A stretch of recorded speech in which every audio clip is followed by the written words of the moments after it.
She walked onto the first-class cabin wearing a dark gray sweatshirt and sweatpants, but they humiliated her and forced her to leave. They had no idea her billionaire husband owned the entire airline, and what happened next left everyone speechless. The morning sun streamed through the expansive windows of Denver International Airport as Olivia Bennett made her way through the bustling terminal. At 34, she moved with quiet confidence, her blonde hair tucked under a black cap, her athletic frame dressed in a comfortable dark gray sweatshirt and light gray sweatpants. A simple silver bracelet on her wrist was her only accessory. To the casual observer, she looked like any other traveler prioritizing comfort over style for a long flight. No one would guess that she was married to Alexander Bennett, the billionaire tech innovator who had recently acquired Summit Airlines as part of his growing transportation empire. Olivia checked her watch, a modest timepiece that had belonged to her grandmother. She had plenty of time before boarding began for Flight 782 to Boston, where her parents were celebrating their 40th wedding anniversary. Alexander had offered their private jet, but Olivia preferred flying commercial occasionally. It kept her connected to the real world in ways that wealth often insulated people from. "Just a regular black coffee, please," she told the barista at the terminal cafe, fishing cash from her pocket rather than using the platinum card tucked away in her phone case. The young man behind the counter smiled. "Heading somewhere nice?" "Boston." "Family celebration," Olivia replied, dropping her change in the tip jar. "Well, have a great flight." Coffee in hand, Olivia made her way to Gate A22. Her eyes lingered on the families sitting together. Elderly couples holding hands, business travelers typing furiously on laptops. This diverse tapestry of humanity fascinated her, perhaps because she'd grown up in a modest household in rural Colorado, before meeting Alexander at a tech conference where she'd been presenting her environmental research. "Now, boarding our first-class passengers for Summit Airlines Flight 782 to Boston," announced the gate agent. Olivia gathered her simple carry-on, a well-worn backpack rather than designer luggage, and joined the short line forming at the priority boarding lane. A businessman in an expensive suit glanced at her casual attire, then did a subtle double-take. Olivia was used to these looks. They no longer bothered her. "Boarding pass, please," said the gate agent, a practiced smile on her face. Olivia handed over her phone, displaying the digital boarding pass. The agent scanned it, and her smile faltered just slightly as she looked between the first-class designation and Olivia's casual appearance. "Thank you, Ms. Bennett. Enjoy your flight." Olivia nodded and walked down the jet bridge, unaware that her decision to dress comfortably today would soon create a storm that would change Summit Airlines forever. The first-class cabin of Summit Airlines, Flight 782, gleamed with luxury. Wide leather seats in deep navy blue, polished wood accents, and attentive flight attendants serving pre-departure champagne. As Olivia stepped aboard, flight attendant Diane Phillips looked up, her practiced smile freezing slightly at the sight of the casually dressed woman. "Good morning," Olivia said warmly, glancing at her boarding pass. "Seat 2A, by the window." Diane's perfectly penciled eyebrows arched slightly. "First class is to your left," she said, her tone carrying a hint of doubt. "Yes, I know. Thank you." Olivia moved confidently toward her assigned seat, aware of Diane's eyes following her. The first-class cabin was half full with passengers who fit the expected mold. Men in business suits, a woman in an elegant dress, a celebrity chef Olivia recognized from television. She stowed her backpack in the overhead compartment and settled into her seat, pulling out a dog-eared paperback rather than the latest electronic device. "Excuse me." A male flight attendant named Richard appeared at her side, his voice low but firm. "May I see your boarding pass?" Olivia looked up, meeting his skeptical gaze. "Of course." She pulled up the digital pass on her phone again. Richard scrutinized it longer than necessary, glancing between the screen and Olivia's casual attire. "One moment, please." She watched as he conferred with Diane at the front of the cabin, both stealing glances in her direction. The businessman across the aisle pretended not to notice, but his attention was obvious. Olivia took a deep breath, recognizing the familiar signs of judgment forming. Diane approached, now accompanied by the lead flight attendant, Caroline, whose name badge indicated her supervisory status. "Ma'am," Caroline began, her voice professionally modulated but cool, "there seems to be some confusion with your boarding pass." Olivia set her book down. There's no confusion. I'm in seat 2A, first class. Caroline's smile tightened.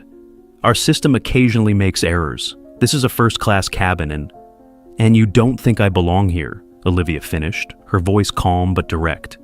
Is that what you're suggesting? A flicker of discomfort crossed Caroline's face. Not at all. We simply need to verify. You've already verified my boarding pass twice, Olivia pointed out. It clearly shows I'm assigned to this seat. By now, the other first-class passengers were watching the exchange with undisguised interest. Richard stood nearby, arms crossed, his expression suggesting he'd encountered this situation before and knew how it would end. Perhaps you were upgraded accidentally, Diane suggested, her tone making it clear how unlikely she considered this possibility. Perhaps I purchased a first-class ticket, Olivia countered. Is there a dress code for this cabin that I'm unaware of? Caroline's professional veneer slipped just slightly. No official dress code, but our first-class passengers typically present themselves in a manner that reflects the premium experience. I see. Olivia's voice remained steady. So, it's not about the ticket I purchased, but rather how I look. A distinguished older gentleman across the aisle cleared his throat. I've flown in sweatpants in first class many times. No one's ever questioned my right to be here. Caroline flushed. Sir, this is between our staff and the passenger. It shouldn't be happening at all, he replied, but then returned to his newspaper. Diane leaned closer to Caroline, whispering something. Caroline nodded and turned back to Olivia. Ma'am, we have a full flight today, and we need to ensure all passengers are in their correct assigned seats. Our system shows this seat should be occupied by an O. Bennett. That's correct, Olivia said. Olivia Bennett. Do you have identification to verify that? Richard asked, his tone suggesting he'd caught her in a lie. Olivia maintained her composure, though her patience was wearing thin. You've never asked any other passenger to prove their identity after boarding. The gate agent verified my boarding pass.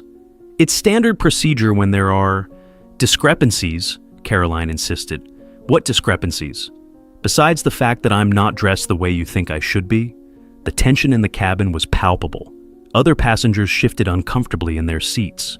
One woman whispered to her companion, loud enough for Olivia to hear, "If she bought the ticket, what's the problem?" Caroline's expression hardened. "Ma'am, if you cannot verify your identity, we'll need to reassign you to an economy seat." Olivia sat straighter. "I can verify my identity, but I shouldn't have to. No one else in this cabin has been asked to do so." "Ms. Bennett, if that's who you are," Richard said with barely concealed condescension, "we're simply following protocol." "No," Olivia replied firmly. "You're following your biases. If I were wearing pearls and a designer outfit, we wouldn't be having this conversation." Caroline's professional smile vanished entirely. "This is becoming disruptive. Either show identification or we'll need to move you to economy class." Olivia noticed the other passengers watching, some with sympathy, others with detached amusement, the daily theater of air travel unfolding before them. She could end this instantly by revealing who her husband was. But that wasn't how Olivia navigated the world. She had never used Alexander's name to gain advantages or special treatment. "This is discrimination," Olivia stated clearly. "I purchased this ticket like everyone else." "Ma'am," Caroline's voice turned frosty. "We need to complete boarding. Your options are to verify your identity, move to economy, or deplane." The injustice of the situation burned, but Olivia recognized the impossible position. Making a scene would only delay the flight for everyone. "Fine," she said finally. "I'll move, but I want your names and employee numbers. This isn't over." Richard smirked slightly. "We'll find you a seat in economy and provide compensation for the fare difference."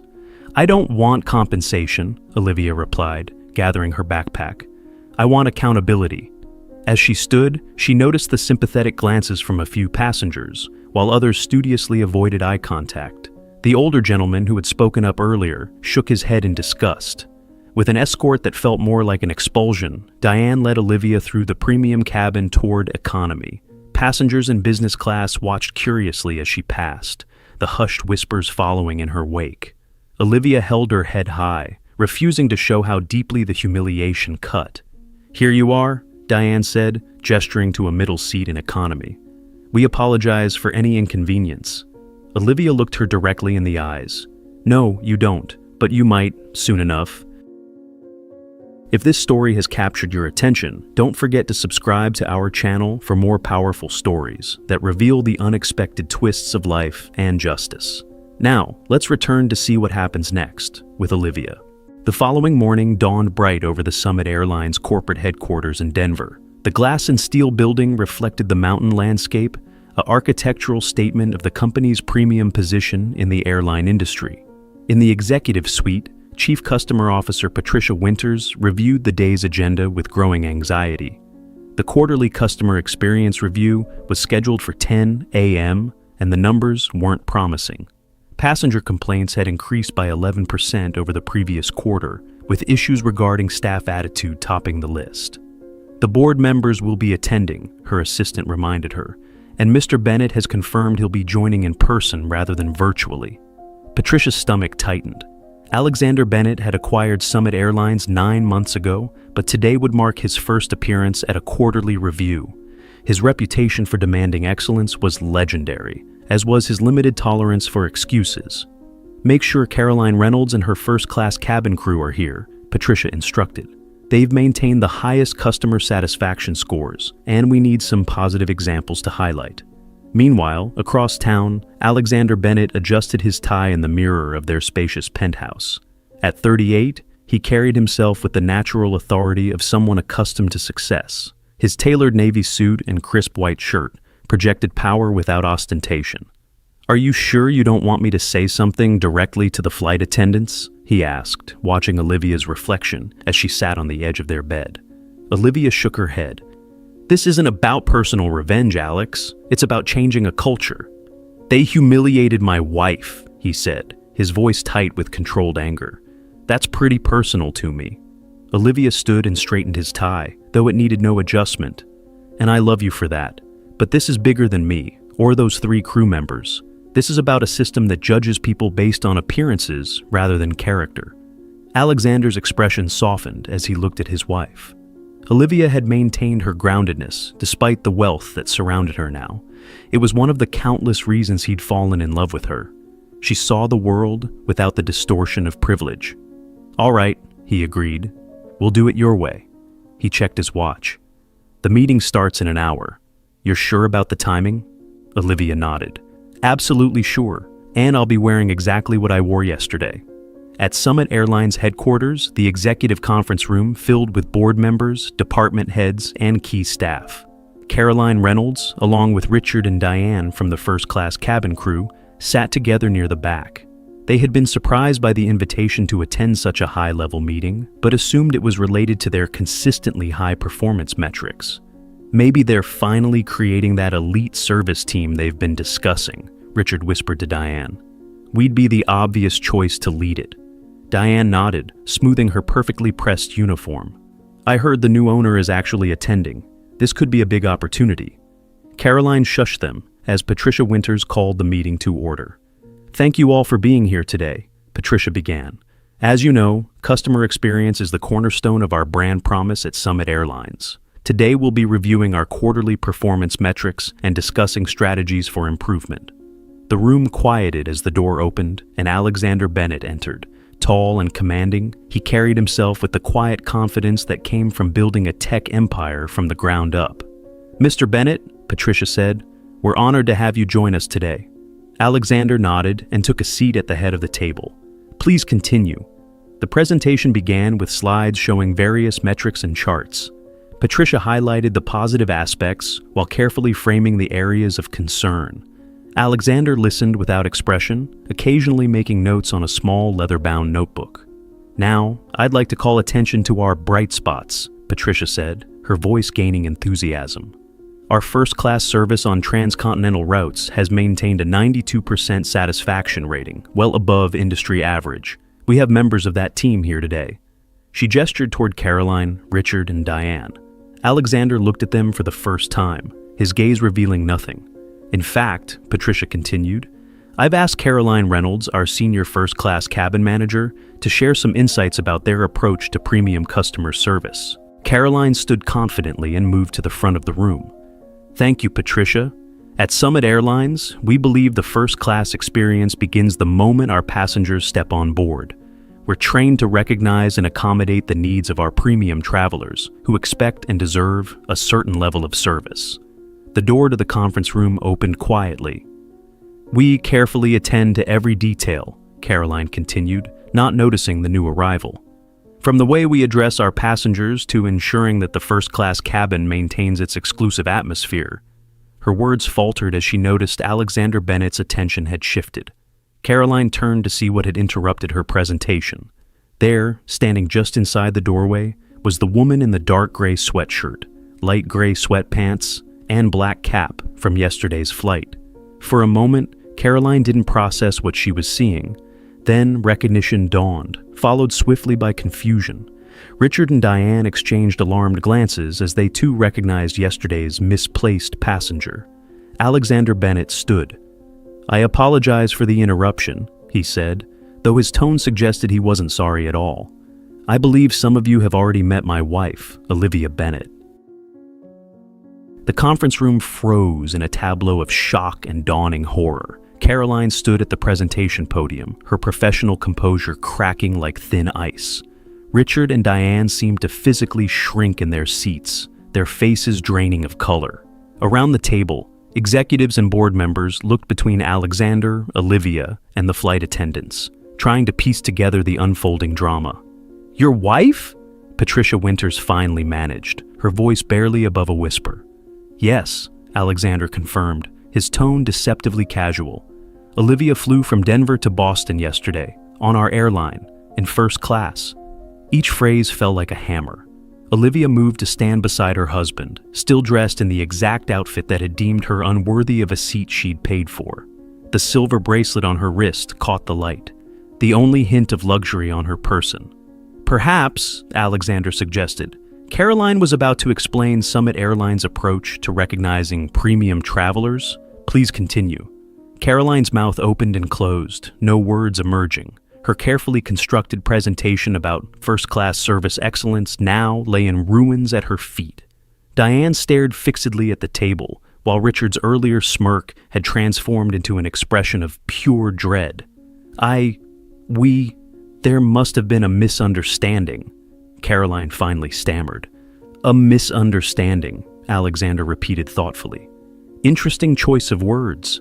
Olivia, would you characterize yesterday's incident as a misunderstanding?" Olivia stepped forward. Unlike her husband, whose controlled anger simmered beneath a professional exterior, she projected calm purpose. "What happened yesterday wasn't a misunderstanding," she said, her voice clear enough to reach every corner of the silent room. "It was bias in action. I was judged not by my boarding pass, which was checked multiple times, but by my appearance." She looked directly at Caroline, Richard, and Diane. "You decided I didn't belong in first class because I didn't match your image of who deserves to be there. You questioned my identity, something you did for no other passenger.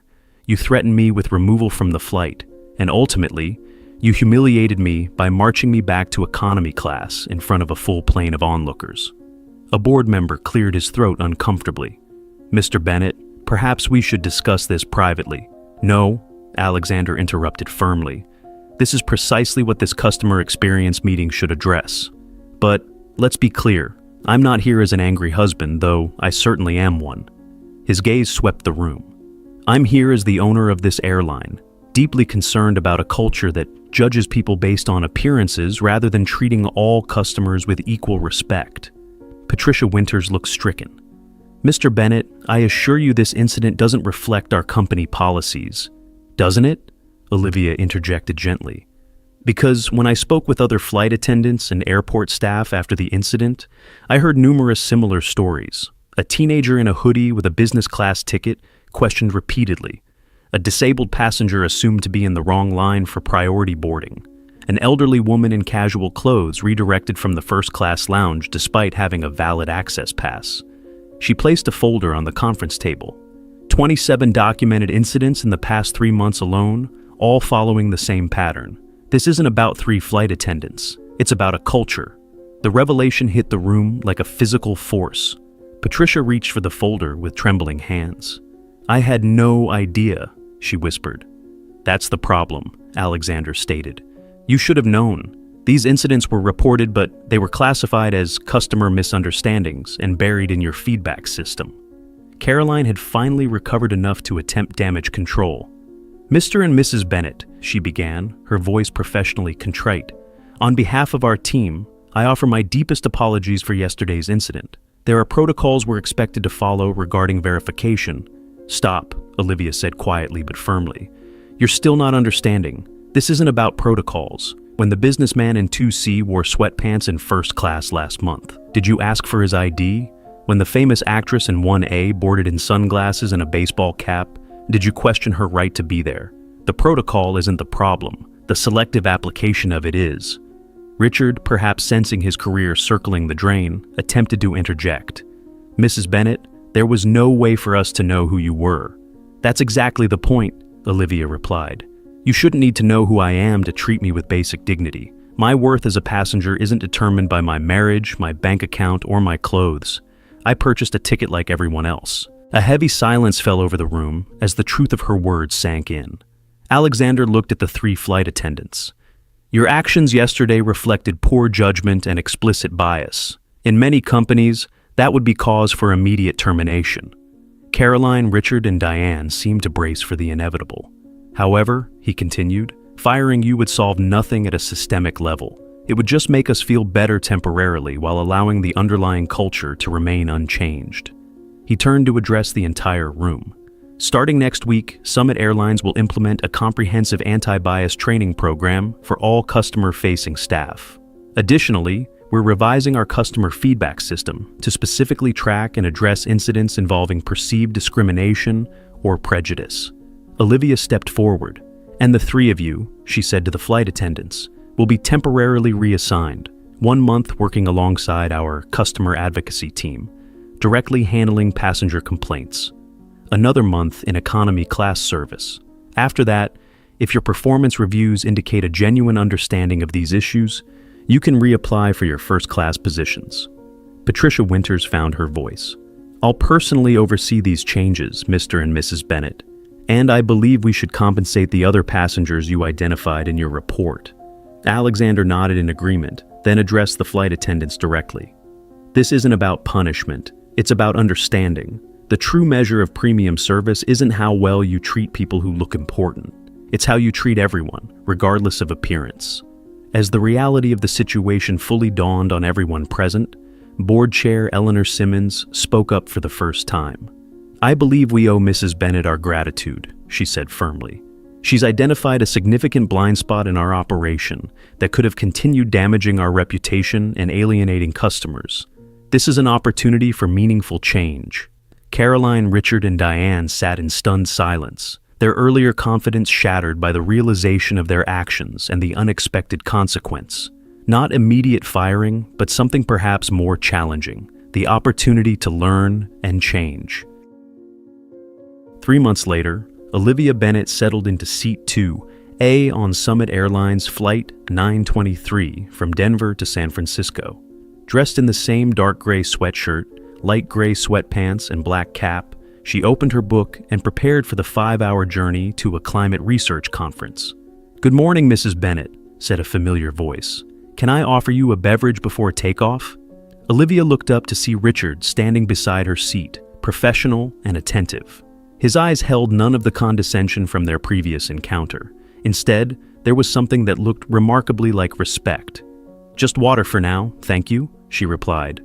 As Richard placed the water on her armrest, he hesitated.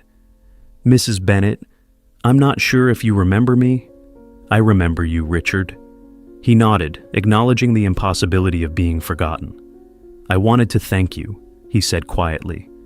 "These past 3 months have been educational." Olivia regarded him thoughtfully. "How was your time in the customer advocacy?" "Humbling," he admitted.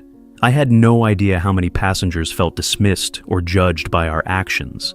Things I never even thought about, little comments or assumptions, they noticed everything." "People usually do," Olivia replied. Down the aisle, she spotted Diane assisting an elderly man in casual clothes, her manner patient and attentive as she helped him stow his worn duffel bag in the overhead compartment. The transformation was subtle but unmistakable. The training program you and Mr. Bennett implemented has changed things, Richard continued. Not just procedures, but how we think about our passengers, about people in general. I'm glad to hear that.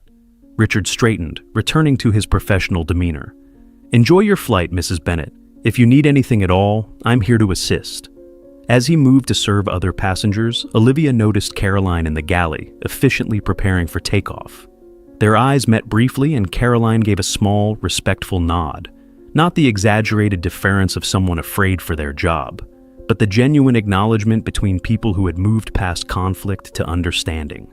The changes at Summit Airlines extended far beyond these 3 flight attendants. The anti-bias training program had been implemented company-wide, from check-in counters to executive offices. Customer satisfaction scores were climbing, and employee morale had improved as staff felt empowered to treat all passengers with equal respect. More significantly, other airlines had taken notice. Summit's new approach to inclusive customer service was becoming a model in the industry, challenging long-held assumptions about how premium service should look and feel. As the flight reached cruising altitude, Olivia gazed out the window at the patchwork landscape below.